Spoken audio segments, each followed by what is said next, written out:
Welcome to everyone on the live stream to Talent Fest 2021. Feel free to add your comments and questions to the chat. I'm Rifa, Chief Marketing Officer at Wired Sussex. We're delighted to host this Meet the Team event with MPB today. Check out all the latest digital media and tech jobs on the Wired Sussex jobs board, wiredsussex.com/jobs.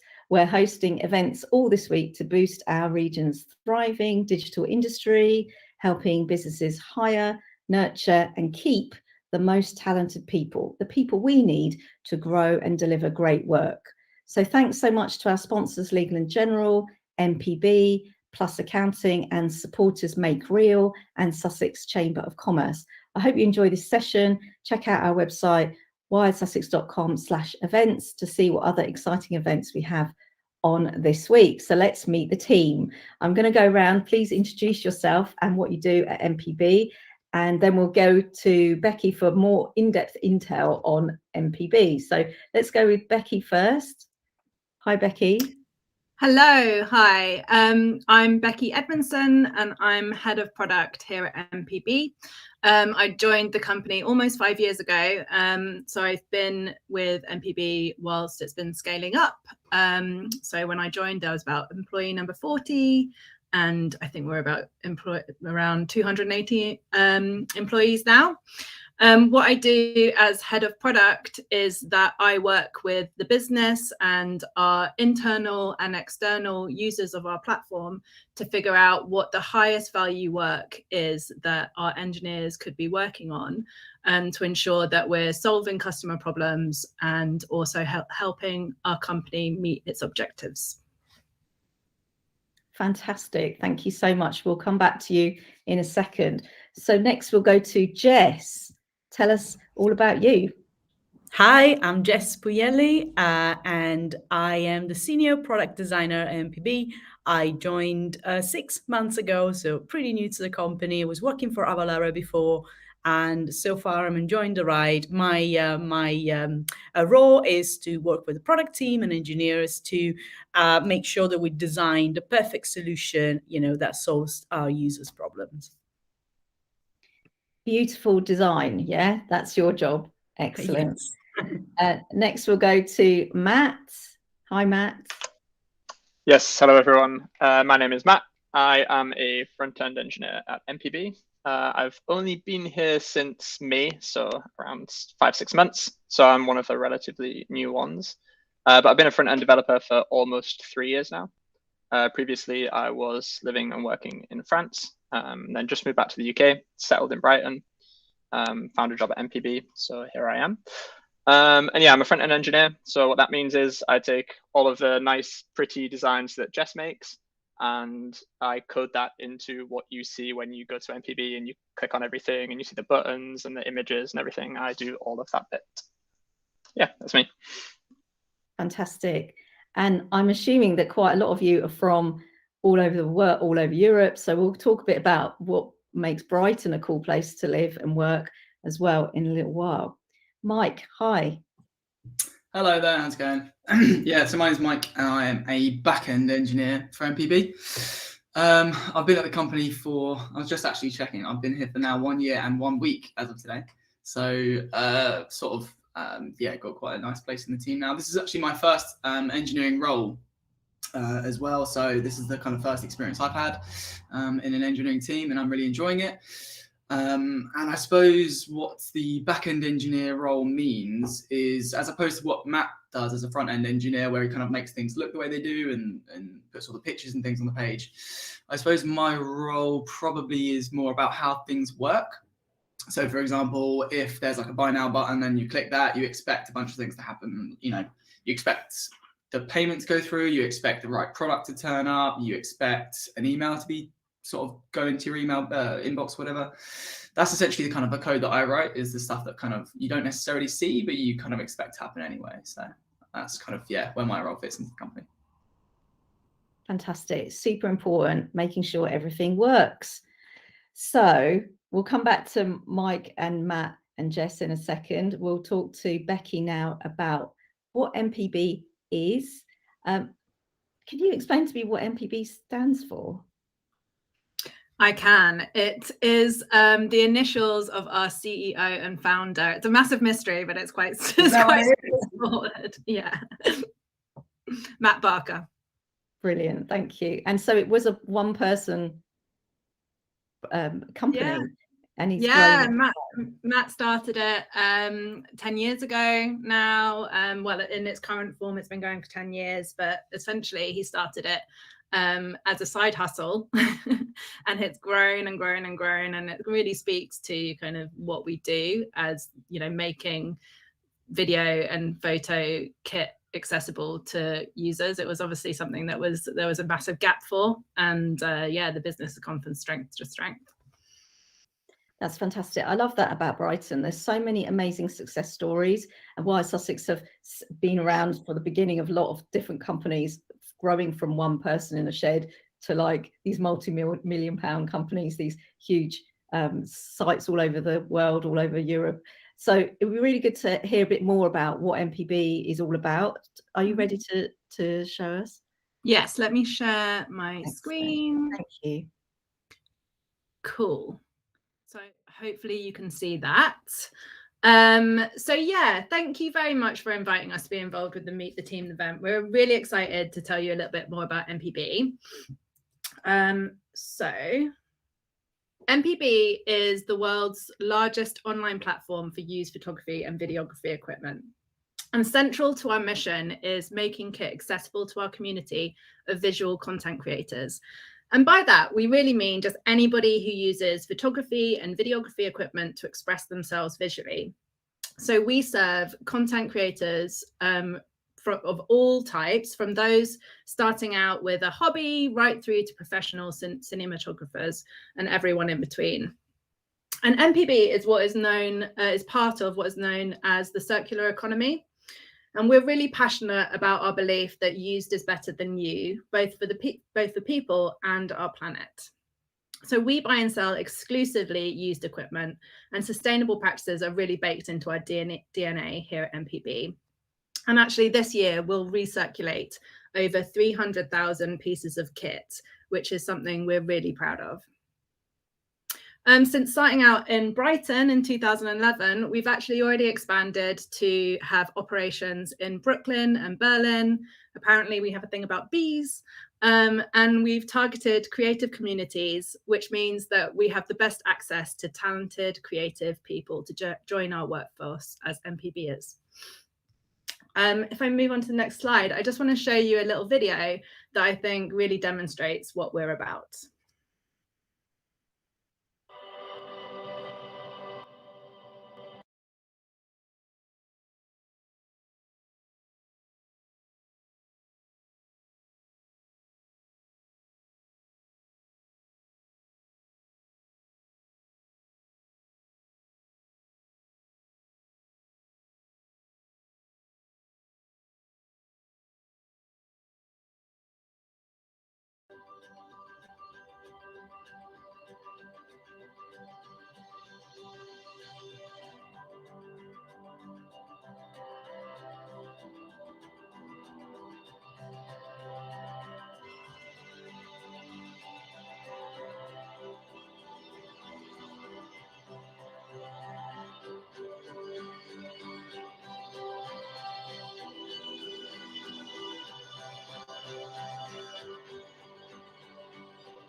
Cool. I think I might have cut the sound off there at the beginning. Sorry, everybody. Moving on to this slide, this tells you a little bit more about our journey so far. So I've already mentioned, we were founded in 2011 and we just had our 10-year anniversary. From the outset, we've been driven by our mission to create a platform where people can buy, sell and trade used photography and videography equipment. And central to that mission is our belief that kit should be accessible to anyone with a passion for creativity. Earlier this year, we completed our Series D funding round, which was actually the largest ever investment in a Brighton-based business, which was really exciting. And among other things, this funding has powered investment in teams across the business. So scaling the product and engineering team has been a major focus, and we're going from around 20 people to more than 50 people in less than a year. And that's something that has been mirrored across the business. So focusing in on the product and engineering team, which is the team that we're all a part of, we firmly believe in investing in our platform, and we spent the last couple of years rebuilding our platform to ensure that we have the best possible experience for our customers, but also built on the best possible tech stack. But over and above that, we believe in investing in our people. We're focused on bringing in the top talent into our business, whilst also ensuring that our existing people have the time and space to invest in their own skills and career. To that end, we have R&D time every single Friday afternoon, where our team members can get involved in team-led workshops, self-paced online courses, and also proof of concept projects, which gives everybody in the team an opportunity to work on greenfield projects, upskill in an area of focus, or really just get involved with anything that interests them. We have also developed a career framework here at MPB, which enables our people leaders to work with their team members to develop the necessary skills to progress through their careers. And really that just lets everybody know in the team what awesome looks like, so that we're giving everybody that works here the transparency and visibility on what it takes to thrive at MPB. The last thing I wanted to share with you was our team values.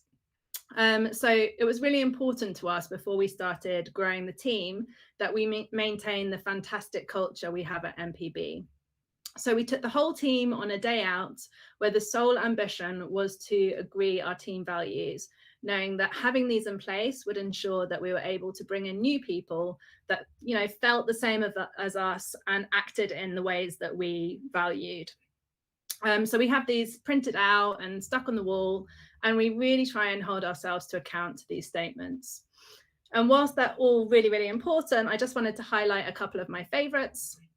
So as a people leader, the first one here is really important to me. I truly believe that everyone is always trying to do their best, and that we get the best from our people if we act with empathy and assume best intent. So that's one I really try and keep close to my heart. Another one that's really important to me is the start with why one, which I have to admit we stole from Simon Sinek, who wrote a book of the same name.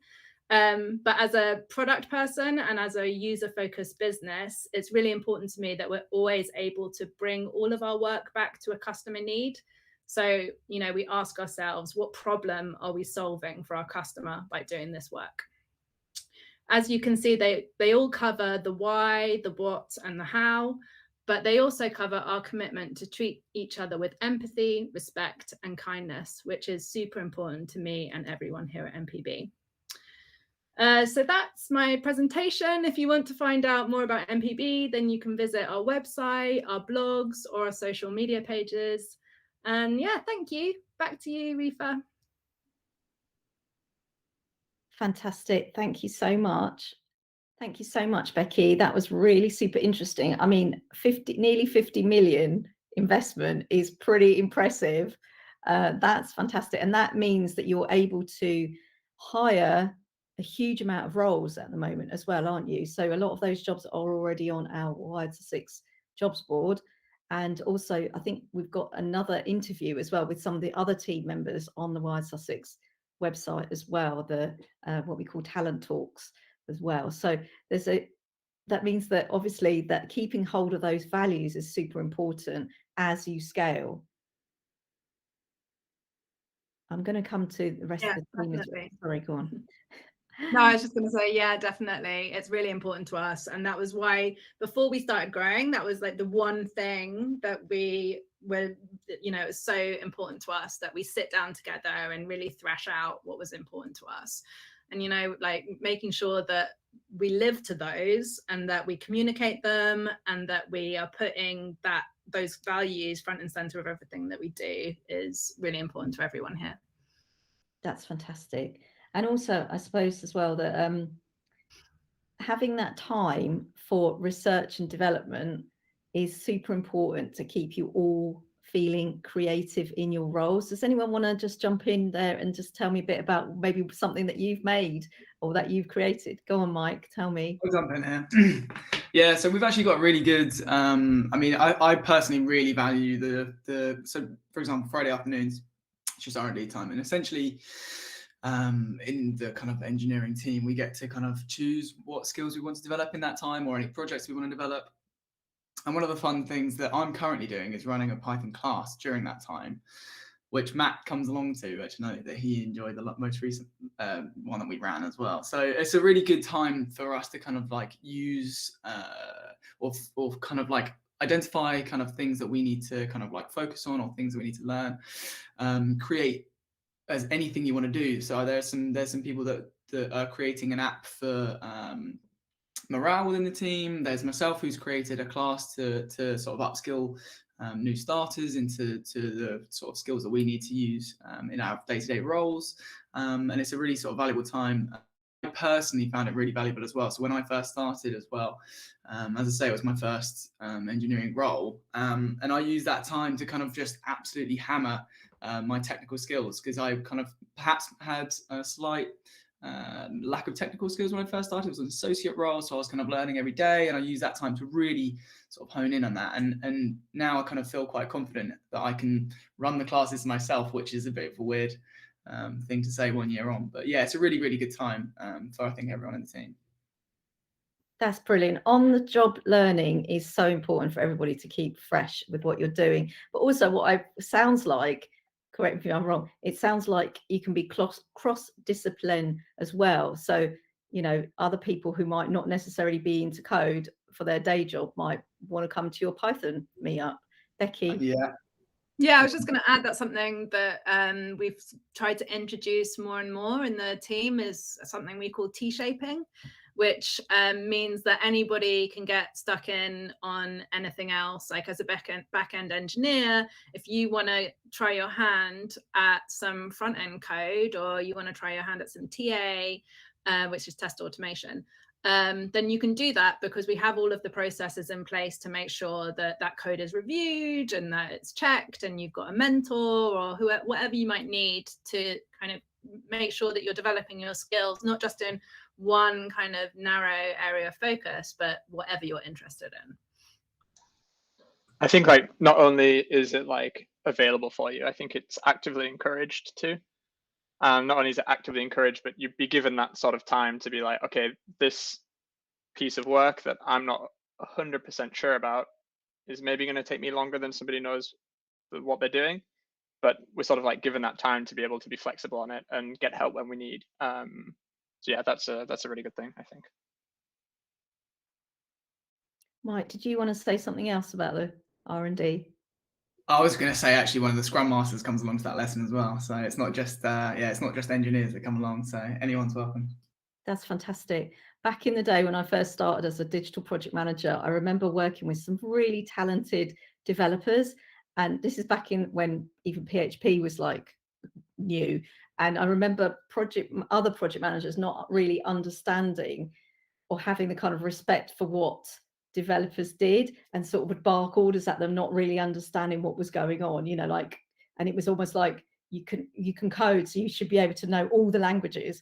And I remember thinking, I've got to learn HTML. So I got a book out, sat there and was like this, like it was a recipe, like really, really slowly made a website by myself. And that was when I was like, okay, I need to like have more respect for what these engineers do. And I've learned so much over the years from people who love to code of all different languages. Now it's a bit different, obviously, but I think it's so important for people to understand what other people do in their day-to-day work and how it fits in with everything else. Yeah, I would totally agree with that. Like building empathy for other people, not just like the people that use your platform, but your colleagues, and kind of understanding, you know, the challenges that everybody has and how, you know, like just what they're going through means that you're kinder to each other and you have more respect for each other. And that's really important. Yeah, I can definitely echo that as well. So where we talk about T-shaping as well, that sometimes there's requirements where we might work on different disciplines, for example. So I know that, for example, some of us engineers have switched into like test engineering for a sprint, for example. And it does definitely help when instead of just having someone say, hey, this doesn't work, you get really grumpy about it, you know, you appreciate why they do what they do and how they do what they do and why sometimes that's also hard as well. So it's quite a good thing to get involved in. And I don't know if this is the case for everyone, but I've definitely been encouraged to kind of T-shape for the entire journey that I've had throughout my time at MPB. So it's really good. Yeah, definitely. Yeah, same here. And actually, we're working with the some of the engineering team across a project together. So it's about the team morale app that you were talking about, Mike. You know, so the design team are working with the engineering team to work, you know, on these app together. So it's also cross, you know, not just cross-functional, but just shared. Sometimes it's a project that is shared between, you know, more than one person or that one team. So it was really, really, really good. And yeah, we always get encouraged to a reminder to use the time for that. Yeah. Is this quite different, Jess, from other companies that you've worked with? Yes, definitely. I mean, you know, all the companies I've worked for, well, the last one before MPB, we were in a kind of way encouraged to learn, but there was no allocated, you know, weekly allocated time. So you had to find kind of, you know, time yourself to learn something. The other ones, to be honest, no, never. So I really appreciate the fact that we have, you know, a whole Friday afternoon to dedicate to whatever we want to learn, and that is precious, and I see it as a real benefit. So it's definitely different, and yeah, that makes a big difference for me. Absolutely. And is anybody from a sort of agency background? Is this quite different culture because of the fact that it's your platform, it's your product, and it's your developing all the time? Is that different to how you've worked, maybe Matt, before? Or?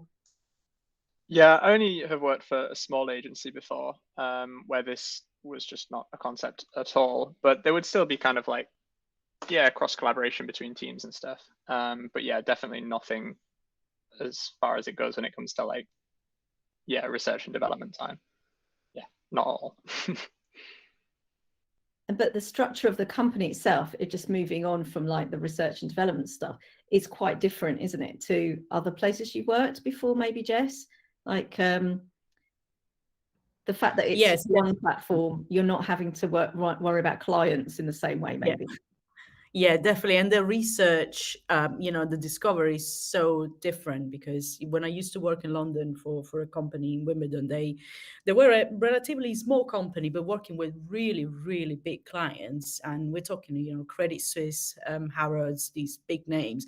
So you kind of have to work accordingly to how those clients work rather than you driving the research and the discovery.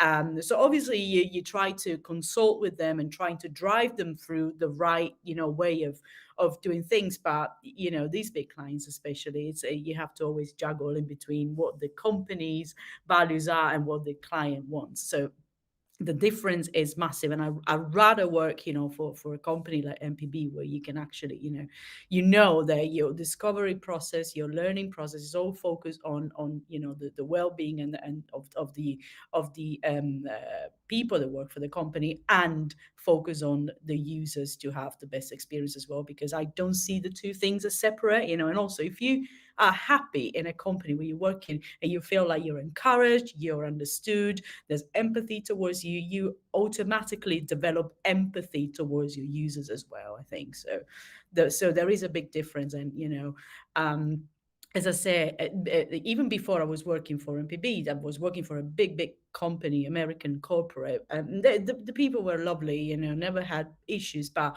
you kind of feel the difference. Like in MPB, I feel like each one of us makes a difference. And that is a big achievement on a daily basis. When you work for a company, you finish your working day, it's like, I've made a difference today. Whereas in big corporate, companies, you tend to be a bit more of a number, even if your own team, is made of spectacular people that you work, get along well with. But in the end, you're part of a massive mechanism and you lose that sense of ability to make a difference.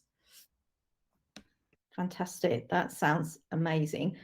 Yeah. And you are, I don't know, you're kind of part of the process in creating the atmosphere yourself as well in the company, presumably. Okay, I'm going to ask a few other questions now about what do you think, what advice, if you had, like, because we've got this massive digital skills shortage, there's not enough coders, there's not enough people, it's really hard to recruit. That's what we're hearing from leaders across Brighton, across Sussex, across the whole country, let's face it. I'll come to Becci. Like, do you think, or if anybody else wants to join in as well, maybe Mike, actually, what's your advice to someone new to the industry that may want to learn to code, may want to get into the digital sector?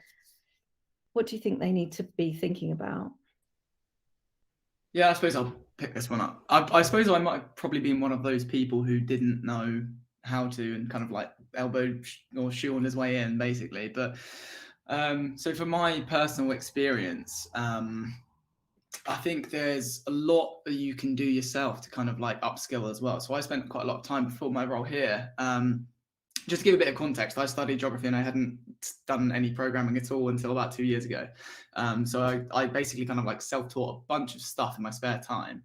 And then I kind of fell in love with it and kind of found there's an unlimited amount of resources online where you can kind of find these technical skills and practice and follow tutorials and make projects and stuff. So the content's out there. It's just sort of dedicating the time to it as well. So I think one of the hardest parts perhaps is actually also this is what I found was maybe the kind of networking part of it. It's actually really tricky if you're kind of not in the space. It's really tricky to kind of find or get your foot in the door. If you're someone who's hasn't got the background, it's really hard to kind of get the people to kind of listen to you. So I think maybe it sounds like a really good idea to kind of use this space that we're in right now to kind of find those connections and things like that, which would be really good. But I think from a kind of technical perspective, it's really just about trying to spend the time learning as much as you can and having a really kind of positive attitude to it as well. It's quite hard if you're kind of alone to kind of keep progressing. So if you can kind of keep that positive attitude and that real desire to learn and maybe even make some friends doing the same things at the same time, that's probably the best way I would suggest to do it. But yeah, it's really good. I mean, once you're, for example, let's say you're me and you kind of find that role, especially with a company like MPB, it's really we get nurtured so well into the kind of skills that we need. So once you get a base level of technical ability, I think from there you can kind of really you get the support that you need and get the people around you that you need to kind of go forward from there, really. So I think that would be the advice that I would give. Definitely keep learning. See if you can get people around you, especially people in the industry, people who are in your same space, and kind of go from there, I think. Yeah. Brilliant answer. Thank you so much. There's probably a different dev meetup every night of the week. I have a massive list that I need to put up onto the Why Sussex blog at some point of all the different languages that you can go and see.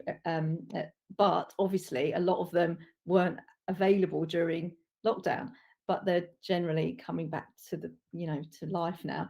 And we're hosting a code bar tonight, which is for people underrepresented in the tech sector, so they can come and learn any kind of design or code that they want to, with mentors as well. And I think MPB have hosted a couple of those sessions already, haven't you? We were chatting about that actually at some point, which would be good. Yeah, and actually we just hired somebody just started this week who came from Code Bar originally, so really lovely success story there. That is fantastic. It's such a great initiative. Okay, so what was I going to say? the other question that I had was around if somebody is been out of work for a while. So we've got a lot of people who maybe have been made redundant, or they've been furloughed, or they've just been out of work because of childcare issues, anything like that. So have we got any tips for somebody who wants to return to work, or even some of us who are returning back to the office, if you've got any tips about that as well? Yeah, in terms of returning to work, I mean, I personally took a bit of a career break when I had kids, and it's really difficult to even have the confidence to get back into work. It is really challenging. So I would say to reach out to some companies like that you are the type of companies that you feel like you might like to work in. Apply for jobs, have a really good cover letter, be honest about why you've been out of work. There's a lot of people that think cover letters are useless. I always read the cover letter before I read the CV. I love cover letters. It tells me a little bit about who that person is, it gives me a sense of whether or not they're invested in my company, really want to come and work for MPB, or whether they're just generically sending out CVs. So I would say put a lot of effort into writing an open and honest cover letter. Even reach out to some people on LinkedIn to get advice. I think generally, talking to my point earlier about people being, for the most part, kind, I think people really want to help people, and especially in the current climate where a lot of people have been out of work because of the pandemic. I think there's a lot of understanding that a lot of good people have been out of work, and it's not reflection upon you. So yeah, I would just get yourself out there. That's fantastic. Thank you. Does anyone have anything they want to add to that? No, great. That's just such a perfect answer.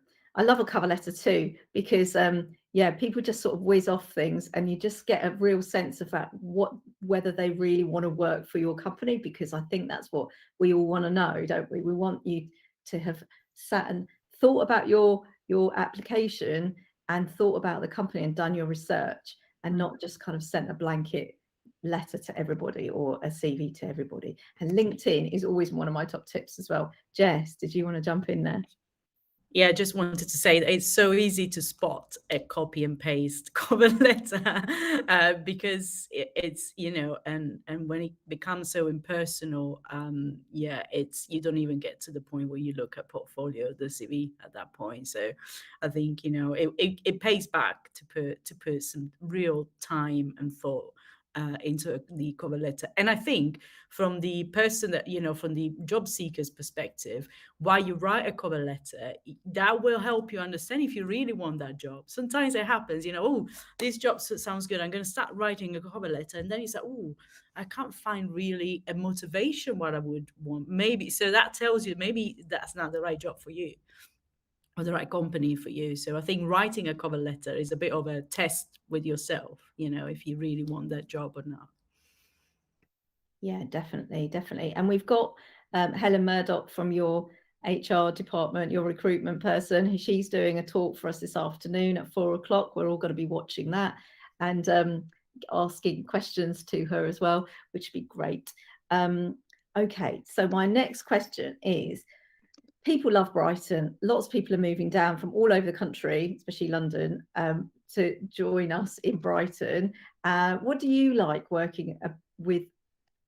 What do you love about working in Brighton, and particularly the digital sector down here? I'll ask Matt this question. I can take. Go on. Yeah. I'm very passionate about it.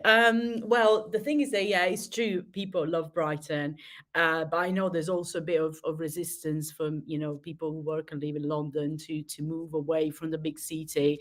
And I know from a couple of my friends that say, oh, no, like living in a big city. But in the end, then, they never end up going to central London. I go to central London more than they do in the end. So working and living in Brighton is a completely different work-life balance for starters. I mean, my commute when I go to the office is a 25 minutes walk along the sea. Who doesn't want that? and it's such also a diverse scene. You know, you really feel, they call it the Brighton bubble. You really feel like in a place where whoever you are, whatever color you are, whatever nationality you're from, whatever you believe in, anything, you can be really anything in Brighton. And I think that has, you know, reflected into the digital work environment, because digital environment, because digital agencies, they normally, you know, there's a lot of creativity around it, or people who like working in a more flexible way. And if you feel you can do it because you're based in a city that not only embraces but literally thrives on diversity and flexibility, and be a bit more chilled, less, you know, in a silo. So that for that aspect, Brighton is perfect. And also you still have London very close to you, so you know, when if you don't want to miss out 100% on London, take the train, 45 minutes, you're in central London. You know, and it also is less expensive. I mean, it's still the south of England, so it's probably not extremely cheap, but definitely less expensive than London. And you still get all the buzz. There's events all the time. There's, you know, every time there is a reason why people come from London to, you know, do shopping in Brighton, for instance. You got all the, you know, the lanes with the independent shops. And I found that in a way, the attitude of companies that are based in Brighton, that, you know, in the digital world, they have the same sort of style that you would get at Silicon Valley in California, you know, that very like heavily product led and design thinking led attitude. That is, I mean, why wouldn't you want to work in an environment like that if you work in product or engineering or design? So from my perspective, I left, so I moved from Italy to London 10 years ago. Oh my God, getting old. And then from there, I spent 6 years and a half in London. And then I moved to Brighton. I got a job in Brighton officially and moved to Brighton. Never looked back in my life. I still love going to London when I can, but you know, the level of really the work-life balance is incredible. It's really until you try it, you really cannot tell. So Brighton is, I do understand why, you know, lots of people think about Brighton, and just don't think about it, just do it, because it's you know, it's a win-win situation, really is. Amazing. Go ahead, Matt. Yeah, sorry, I just want to jump on that as well, because I also recently moved to Brighton a year ago, having not lived in the UK for 8 years. And yeah, on top of everything that Jess said about Brighton being great, another really big point that drew me to Brighton was the fact that, yeah, you have Brighton Borough, you have London, which is really close. Those things are great, but you can also have all of those things, and you can be on your bike and out in the Downs in 15 minutes, which is the national park which surrounds Brighton. You can go and sit on the beach and eat your lunch. Even in summer, and it's busy, it's not that busy compared to London. You can do all of these things and still have all of, like Jess said, you can be on a train to London, or you can go and eat out in nice restaurants. There are hundreds and hundreds of different bars you can try. Yeah, probably have loads more things we could talk about how great Brighton is. But Go ahead, Jess. Can I add something? You reminded me. Our offices are literally 1.5 minute walk from the beach. So especially in summer, when it's a nice day, you just walk and have your break on the beach. Tell me what beats that? Nothing. Literally nothing. You can tell we're very passionate about Brighton. Go ahead, Mike. Yeah, I was just going to jump in as well, because I don't know. I've got a very sort of weird situation as well, and I don't know if anyone might be thinking about this situation, but I've actually just moved to London, but still work in Brighton, right? If it were my way, I would still live there, but that's not always the way things work. But if anyone's thinking about kind of like working in Brighton who lives in London, it's absolutely fine. So obviously most companies now work on a flexi policy as well, so we're down there 2 days a week, and I work from here 3 days a week and just pop down to Brighton for the 2 days. And for me, it's like a nice day out in Brighton, it's like a nice place to be. So for me, like I really enjoy. I'm from the South Coast, so it's quite nice to kind of like still have that tie to the South Coast. So yeah, for anyone who might be listening who is considering working in Brighton and living in London, which I know is a bit weird, but it's definitely doable, and I absolutely wouldn't change it for anything at the moment. So yeah. That's all fantastic. Yes, you can definitely get your unicycle out and your skateboarding dog and all sorts of stuff. There was a whole campaign about Brighton never being normal during lockdown as well by one of the agencies down here. And also now we have so many amazing companies like yourselves with the salaries that aren't, you know, people that are on par with London, I think, you know, so that's fantastic too. I have some other questions. There is well, there's a tech question. Somebody wants to know, Alex Dollery, thank you for your question. What's your tech stack? Which JS framework do you use? I think that's one from Matt, is it? Yeah, I think that one would be for me. We use mostly React. So React is a framework which is built by the Facebook team, and they open sourced it. So that means anybody can use it. And it's probably the most popular JS framework there is around. And we have we have a customer-facing website, and then we have a back office website, which is used in our warehouse and throughout some other parts of our team.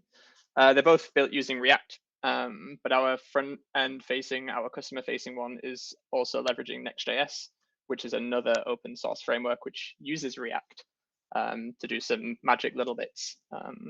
Yeah. I think that answers the question. Yeah, thank you. Thanks, Alex, for your question. Also, do we have any tips for graduates who want to look to start their career in digital? And who wants to take that one? Graduates in particular, because, well, I don't know if any of you have it. Matt, you were going to take that one. You want to take that one? Yeah, so graduates in particular, maybe not, but I could kind of piggyback on the whole, like, being new to the industry and not sort of having your foot in the door. And yeah, like, I think that's quite similar to sort of Mike's response about how, yeah, you want to be like, you want to kind of like take your time and focus on like some certain pieces to try and get your foot in that door. Don't spread yourself too thin trying to learn 1,000 different things when maybe you only need 10 of those things, those 10 skills to get your foot in the door in the first place.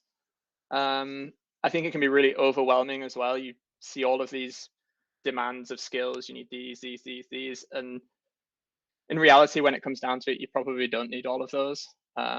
So if you see jobs that you like and you don't have all of those skills, apply for them anyway.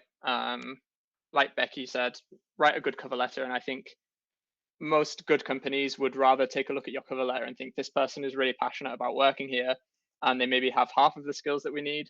They don't have the other half, but maybe they can learn that on the job.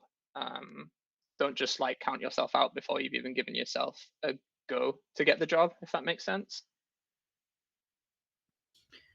I would just maybe add to what Matt's saying, and like there are companies out there like MPB that have career frameworks that kind of are actively looking to bring people in at a kind of entry level and train them up. You know, it gives their own existing team opportunity to, you know, mentor people and to upskill themselves in leadership and coaching. So, you know, just go to companies and say, look, this is my position. Do you have any entry level roles? I'm really keen to learn on the job. And just, yeah, like don't assume that that's something people won't want to do, you know, that companies won't want to invest in. Such good advice. I'll go to Gess first. Go ahead, Gess. Yeah, so another thing is that, especially for graduates, I can imagine you could be easily working as a freelancer or work on a project while you wait to get a job, because you know it's important for companies to see what you're able to do rather than just your qualifications, because sometimes, you know, it's I'm qualified in these, but how do you actually use the qualification? What can you actually do. So creating projects, when I switched from visual and graphic design to web design, then UX design centuries ago, I used to do that a lot. While I was studying, I was also creating projects to start building my portfolio, because that was so important to get my foot into a company that would believe in me enough to then allow me to grow even further. That's fantastic. We're actually running a webinar with Blue Zoo, an animation company, but they're giving us like some really good tips. I think it's on Thursday, about how to create a great portfolio. And that's the best thing to start off with, showing your work. Mike, what was it you were going to add? Yeah, so I just wanted to kind of like expand on what Matt was saying about being overwhelmed. Like, I don't know if anyone else finds this as well, but I definitely remember feeling extremely overwhelmed about what I should be even spending my time doing and learning and thinking about as well. And I think maybe one of the best things that I would perhaps suggest is just maybe trying to like get some very fundamental experience in teams doing lots of different things and seeing which one you like. I don't know if that's something that kind of like people offer, but I remember sort of saying to people, hey, can I just come and sit in for a week and see what you do and see if I like it? And some of those things I walked away from and never looked back, and others I sort of thought, yeah, this is a piece of me. And that's kind of how I kind of like learned what I should then focus on, if that makes sense. And then from there, I kind of like really nailed in on it, and it kind of like helped my kind of focus a little bit, I think. That makes total sense, Mike. I'll come back to you, but have a think. Were there any useful resources or tools that helped like kind of for people to learn? Was it YouTube? Was it? Yeah, I mean, online you can just find anything anywhere. I've definitely explored every avenue. You can just Google what you want to learn. If you want to I use YouTube all the time. So if I'm trying to learn stuff, that's my first port of call. But I think it depends on how you learn as well. So I'm definitely like a more of a visual, like sort of listening kind of learner or doing as well. So I have to like watch someone do it myself. But there might be other people who, I don't know, follow a step-by-step tutorial type thing. But I think it depends on the person. But if you want to learn something, you can just Google it and it's there. Like it's all free, it's all available. Like somewhere you'll be able to figure it out online. So it's not a case of kind of like resource, it's a case of I think time, I think. So yeah. Brilliant. Thank you so much. Matt, go ahead. Yeah, I just wanted to go back as well to what Gess was mentioning about having some projects to show when you're applying for jobs or you're just trying to make yourself as marketable as possible. I think it's really important to make sure those projects are maybe a little bit personal to you, especially if you're following like tutorials online, this kind of thing. You can end up having projects that are very similar to everyone else, and that's fine, but you can kind of personalize them to your own interests. There are loads of different, when it comes to web development, you can hit up some APIs and get some random data for certain things. You can display that in ways and just make a little website that looks nice, for example. But just pick something that is like kind of true to you, something that interests you, so that when you do come to explain about those projects, you actually have something to say about them, rather than just being, oh yeah, I built this for really no reason. You can actually kind of explain a little bit behind it. And sometimes maybe you don't have a good idea, so you could also go down the open source route. And if anyone doesn't know what open source is, it's basically free to everyone on the internet, and everyone just collaboratively works together to build something. So React by Facebook is something that's open source, and there are thousands and thousands of open source projects. And you can just go and get stuck in however you want. You can just Google open source projects, go and find something that interests you, and just start ask what they need help with, and they will tell you what they need help with. And it's a really good way to sort of like get stuck in, get some experience. And I think employers will look at that as like a really positive thing too. I think that the fact of like people's passion comes through then, doesn't it? Like if it's a personal project, like what was your personal project, Matt? Did you have? I am just trying to think. I had a few, but one of the ones that I built was so I don't know if anyone knows what Fantasy Premier League is, but basically it's Premier League. And, yeah, you choose your players and then they score points based on how they did in their actual games. And I built a bot that interacts with the Fantasy Premier League API, and the API is just a server that you make a request to it, and then it will throw a bunch of data back at you. And then I use that data to interact with the Reddit Fantasy Premier League subreddit, and it would just post names. It would post teams, and of each team, it would post that team's players' names.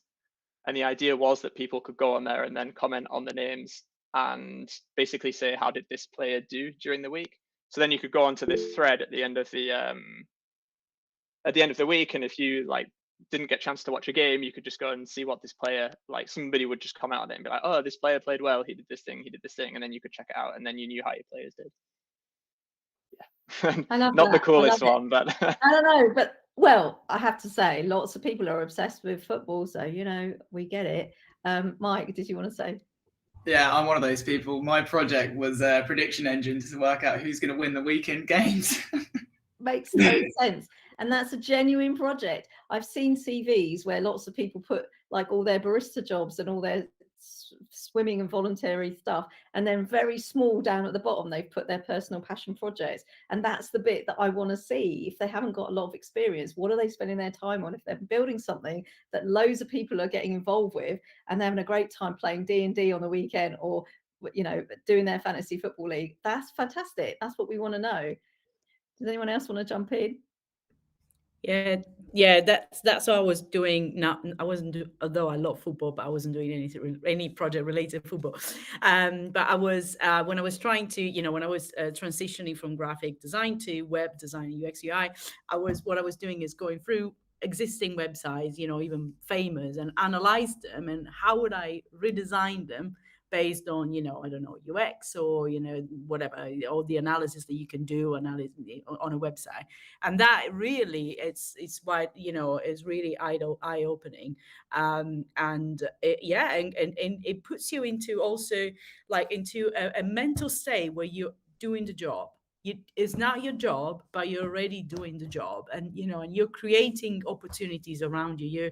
You're kind of giving energy out there that you are doing that job. You're already doing it, so that really helped me a lot. So yeah, definitely making up your own personal projects, like recreating the graphic design for famous albums or famous like posters or film posters or whatever it is. There's loads of projects. I mean, you can just Google that, can't you? Creating your own graphic design projects. Yeah, I've got a few more questions. Maybe just returning a bit back to the idea of like, how can a job seeker really stand out? Like, what would be like a beautiful CV, or how does somebody stand out when you've got a stack of CVs that have just come through the door? Don't know if Becci wants to take that one. Yes. So it is difficult, and I think in the current market, there's a lot of applications for some jobs in some areas, and in other areas, that it's really difficult to recruit. So I think standing out is important, and for me, it is about a cover letter. I really think that's something that that you can really stand out in, show that you've research the company, show that you're passionate about what the company is passionate about, their mission.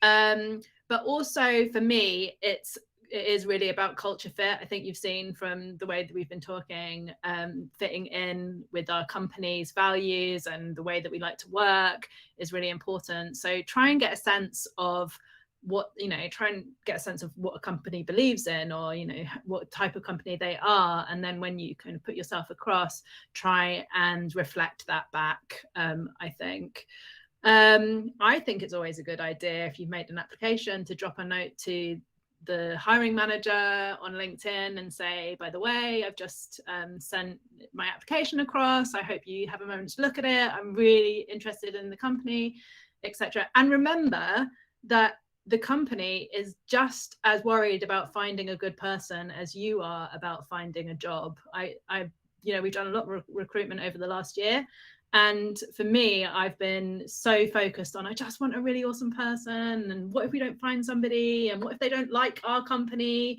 So don't assume that that they're interviewing you, you're interviewing them just as much, and they feel that. So it's really about finding a good fit. So I would just encourage people to not be too nervous and just go into it like you would any other relationship of trying to find out if you're right for each other. Brilliant advice. I think we had a talk yesterday, which is still online, about how to kickstart your digital career, and loads of top tips about what people are looking for. LinkedIn was something that everybody sort of kind of dislikes in lots of ways, but that's where all of us are looking for people. Like, we're searching for people. So if your LinkedIn is really good, that's probably as well, like, you might want to Google that person as well when they get to the interview stage and see what they're really like. Is that right? Is that true? Do you Google people when they apply for work? Jess? Oh, I look at their LinkedIn. I try not to look at people's personal social media and stuff. I feel like that's a bit, I don't know, it's a bit invasive. I think that, you know, what people's personal lives are about doesn't necessarily have a reflection on their professional life, and you should avoid kind of digging too deep, I feel personally. But maybe Matt and Mike are looking to, or even Jess is looking to see what sort of team they're supporting. Maybe is that important for you? So I think, or their interests. Maybe that's what I'm looking at when people are applying for work. What do you think? Is social media important? Unfortunately, I mean, if someone, you know, if I had a candidate that is an amazing candidate, perfect fit, and they support Juventus or Inter Milan, I would still have to, you know, hire them, because diversity is what makes us interesting. So Brilliant. part of me would cry inside, but I would accept it. Brilliant, Jess. I think on that note, unless anyone's got anything else they want to add, a burning thing that you want to say to anybody who's listening, thank you so much for everybody's time today. Thank you so much, Becci, Mike, Matt, Jess. Thank you so much to MPB for letting us meet the team. And this will be ready to watch again. Thank you so much to all of our sponsors, Legal & General, MPB, Plus Accounting, and our supporters, Make Real and Sussex Chamber of Commerce. I hope you enjoyed this session as much as I did. Check out our website, wisesussex.com/events, to see all the other events that are happening this week. And good luck with all your job seeking and your job hiring. And thank you so much for everybody who's been on the live stream, giving us their attention too. Thank you so much, and I'll see you again soon. Thanks. Thank you. Thanks, everyone. Bye. Bye.